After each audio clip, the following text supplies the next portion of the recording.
Got a book? Or know somebody's got a book? Or sitting next to somebody's got a book?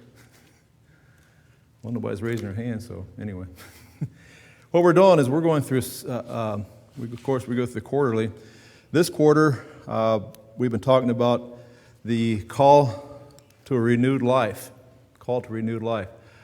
I think in America today, there is a great call for a renewed life because our country, again, as we talked about in prayer, is suffering. First we talked about is the return to God. And this country, which was founded upon godly principles, the only way this country is going to be straightened out is return back to godly principles it was founded upon. And that should start with us. I know we point fingers at each other and saying the preacher or the president or whoever, but you know that kind of begins with us too as far as revival goes. So returning to God, returning to your first love.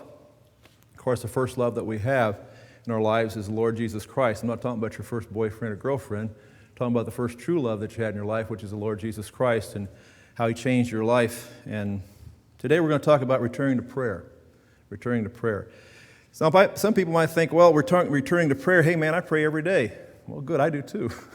But we're going to talk about praying in a way that's a little different than what we do in our daily prayer. My prayer to the Lord is usually in the morning because I'm awake then.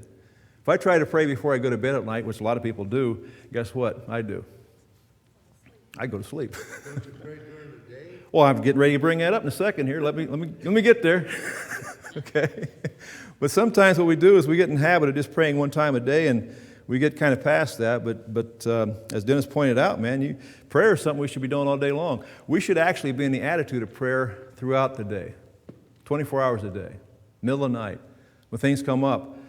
Our problem is what we normally do, and we're human. It's human nature. It's when something comes up in our lives, what's the first thing we do? How am I going to solve this? How am I going to straighten this out? What can I do to resolve this problem?